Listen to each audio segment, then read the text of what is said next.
Have you ever felt that your soul was being called, not gently, but with a thunderous silence that echoed through your bones? Imagine waking up one day and the world feels louder, heavier, slower, yet your heart moves faster, as if it were remembering a language your mind has never spoken. This is how the journey begins for the spiritually chosen. It does not announce itself with trumpets, but with a subtle unraveling of the self. You are not told that you are chosen, you discover it only in the silence between your suffering and your strength. From the outside, it looks like a breakdown. On the inside, it is a sacred initiation. The first hidden trial we go through is the collapse of identity. You wake up one morning and nothing makes sense, not your job, your relationships, your ambitions. It's not that the world has changed, but that something deep within you has shifted. You begin to see the falseness in things you once swore by. And here's the painful part: no one else sees it.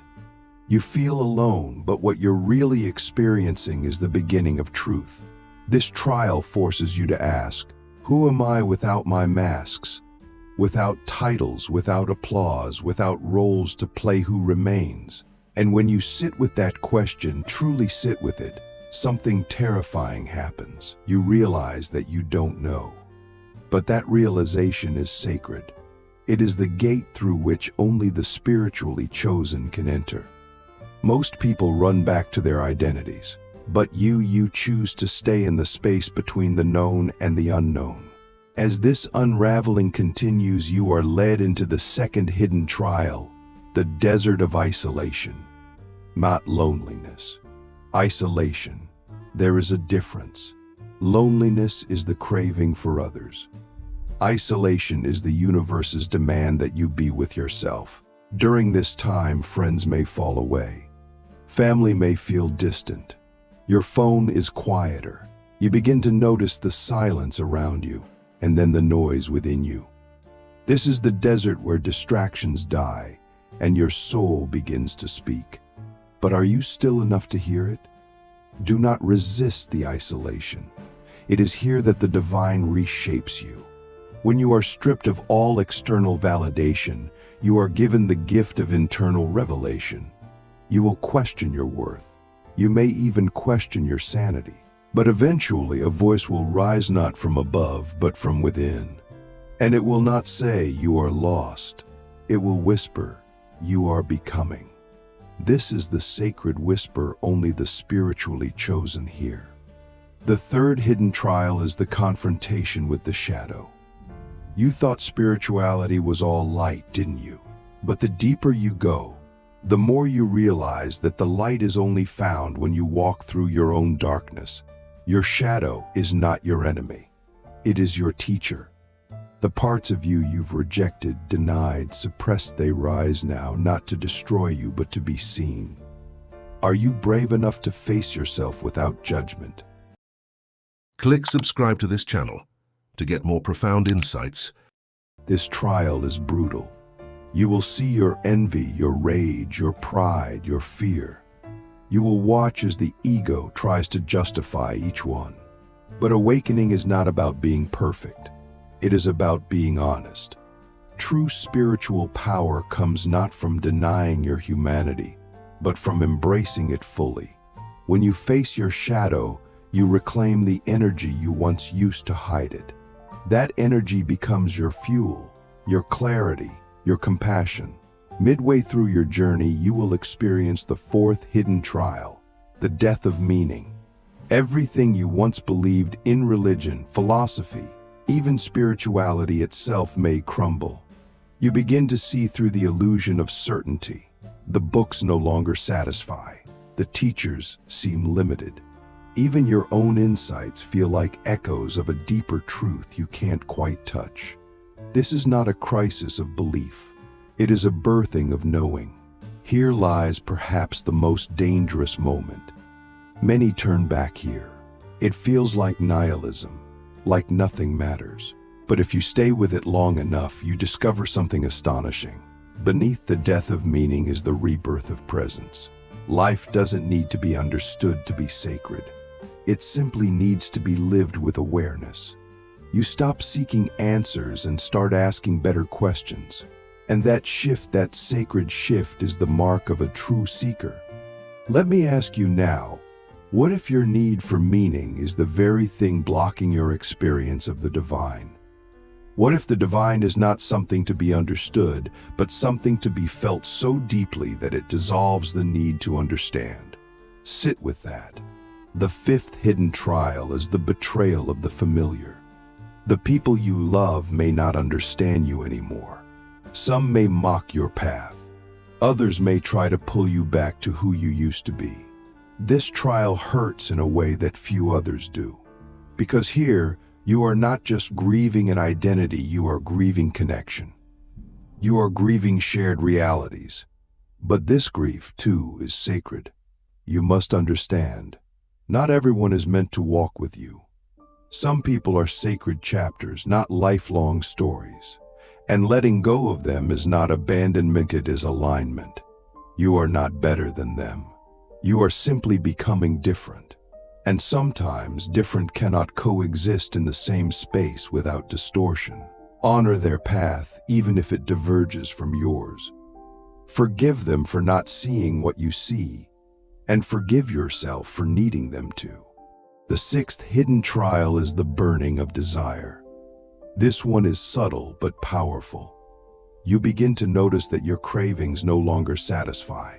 The things you used to chase, money, pleasure, recognition, they begin to lose their flavor. Not because they are bad, but because they are incomplete. You feel a deeper hunger, but you can't name it. And that hunger is the beginning of divine longing. This trial invites you to ask, what do I truly want? Not what I've been conditioned to want. Not what the world tells me I should want, but what my soul desires. And the answer is never found in words. It is found in silence, in stillness, in surrender. You begin to want less, but what you want becomes more pure, more aligned, more eternal. You stop chasing and you start listening.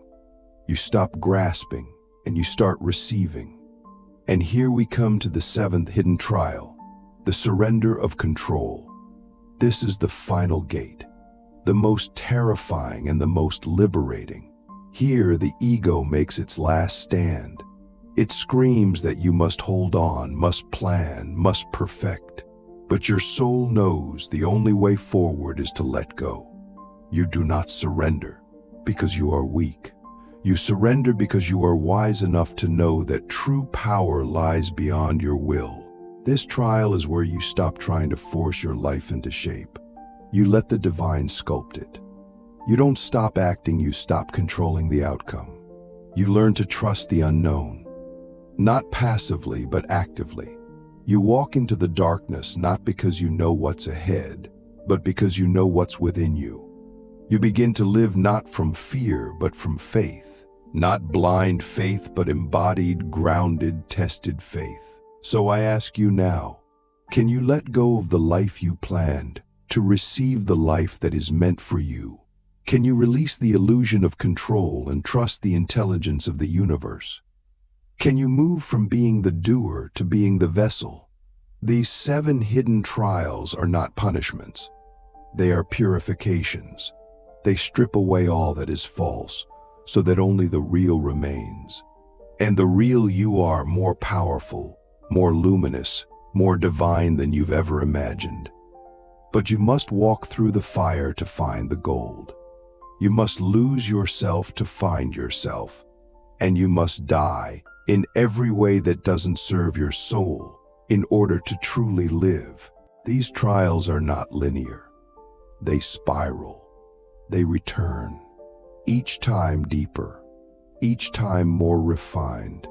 And with each return, you become less of who the world wants you to be, and more of who you already are beneath it all. This is the path not of the many, but of the few. And if you are listening still, it means you are not just curious, you are called. If you've made it this far, you already know. This is not entertainment, this is remembrance. The very fact that you are still listening means something ancient in you has awakened. not a new belief, but a lost knowing. These 7 trials are not linear steps on a ladder, they are concentric circles of fire, each one burning away what is not truly you. And as you walk through them, you do not become better, you become real. When we speak of surrender, we don't mean giving up. We mean giving in. Giving in to the deeper current that has always been guiding you beneath the noise of your mind and the weight of your history. You begin to see that what you called coincidences were really sacred nudges. What you called bad luck was necessary redirection. The universe has never been against you, it was simply waiting for you to stop resisting. And when you finally do, something beautiful happens. Life begins to live through you. But here's the paradox. As you surrender, life may not get easier, it may get more intense. Because now you are no longer numb. You are awake. You feel things more deeply. Joy becomes ecstatic, but pain becomes piercing. You begin to see suffering not as an enemy, but as a messenger. It is through suffering that the soul speaks most clearly. Ask yourself, what has your pain been trying to teach you that comfort never could? The chosen ones are marked not by their peace, but by their scars. Not because they are broken, but because they are brave enough to break, to let the old structures collapse, to let the false identities die, to let the soul rebuild them from scratch. You see, spiritual awakening is not a glow-up, it is a demolition. And only after the dust settles do you begin to see the blueprint of your true self emerging. This is where the real work begins after the awakening. The ego tries to rebuild itself using spiritual language. It wants to wear the robes of humility while secretly craving power. It wants to speak of love while still holding on to judgment. This is the 8th hidden trial, the one most never talk about, the spiritual ego. It is more dangerous than the material one because it hides behind virtue. It says all the right things but does not live them. You must stay vigilant here. Every insight can become a weapon of superiority. Every truth can become a cage if held too tightly. The ego will try to own the awakening, try to turn it into an identity. I am awakened. But the moment you claim awakening, you've lost it. Because true awakening dissolves the I. It does not inflate it. So ask yourself constantly, am I speaking from truth or from the need to be seen as someone who speaks truth? As the path continues, you begin to notice something strange. You start seeing beauty in unlikely places, in the cracks of the sidewalk, in the silence between words, in the eyes of a stranger. You find yourself crying for reasons you can't explain, laughing in moments that once felt mundane. This is not madness. This is soul sight, the 6th sense of the spiritually chosen. You are not hallucinating, you are finally seeing clearly. Because when the mind quiets, the soul speaks through everything. But even here, there is a hidden trial, the trial of embodiment. It is one thing to have profound realizations in meditation. It is another to live them in traffic, in heartbreak, in the chaos of daily life. Can you bring your peace into conflict? Can you bring your presence into the boardroom, the bedroom, the battlefield of your own mind? Can you be the eye of the storm, not by hiding from life, but by standing rooted in the middle of it? This is where many seekers get stuck. They chase spiritual highs, but avoid spiritual integration. They want the light, but not the responsibility it brings. But you are not here for temporary enlightenment. You are here for transformation. And transformation is not a moment, it is a lifestyle. It is choosing every day to live aligned with your deepest truth, even when it's inconvenient, even when it costs you everything you once thought you needed. So we return to the essence of the journey. The trials do not end. They deepen. Each time you think you've arrived, life whispers, go further. Each time you think you've healed, a deeper wound reveals itself, not to punish you, but to purify you. The path is not linear. It is cyclical. like the moon, like the seasons, like breath. And each cycle takes you closer not to some final destination, but to the center of your being. You begin to see that you are not walking the path, you are the path. The trials are not outside of you, they are you, unfolding. There is no separation between the seeker and the sought. The moment you stop chasing the divine is the moment you realize it has always been within. You are not becoming divine. You are remembering that you already are. The trials simply burn away everything that made you forget. And now, the final mystery. All of these trials, all of this pain, all of this transformation, it was never just for you. The spiritually chosen are not chosen for privilege. They are chosen for service. You are not being prepared to escape the world. You are being prepared to heal it, to walk into darkness carrying light, to sit with the broken not as a hero but as a mirror, to speak not to impress but to awaken. You are becoming a vessel, and the world needs vessels now more than ever. Not more opinions, not more noise, but living examples of what peace looks like, what presence feels like, what love does when it walks into a room. You are not here to preach, you are here to embody. You are not here to convince, you are here to remind. Because when someone sees you living your truth, something ancient in them begins to stir. Just by being real, you become a lighthouse in the storm. So I ask you once more, what is your life teaching the world? Not what you say, not what you post, but how you love, how you listen, how you forgive, how you show up. Because in the end, the greatest spiritual truth is not hidden in books or temples, it is hidden in how you treat those who can do nothing for you. This is why the trials are sacred. They teach you not just how to awaken, but how to stay awake in a sleeping world. They teach you not just how to find peace, but how to carry it into the places that have never known it. They teach you not just how to love yourself, but how to hold space for others as they remember who they are.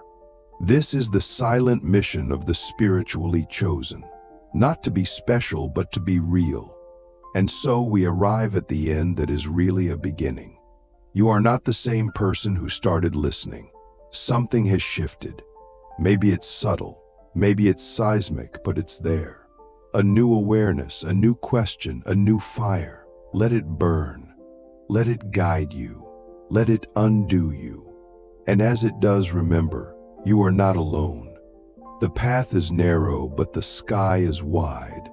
And every step you take in truth echoes into eternity. You were not chosen to escape life. You were chosen to sanctify it, to walk through the fire and come out gold, to move through shadow and become light, to lose everything false and find everything true. And in doing so, to become the reminder the world forgot it needed. So now, take a breath, feel your heart. Listen to the silence behind these words. That silence is where you belong. That silence is who you are. And in that silence, the trials end and the truth begins.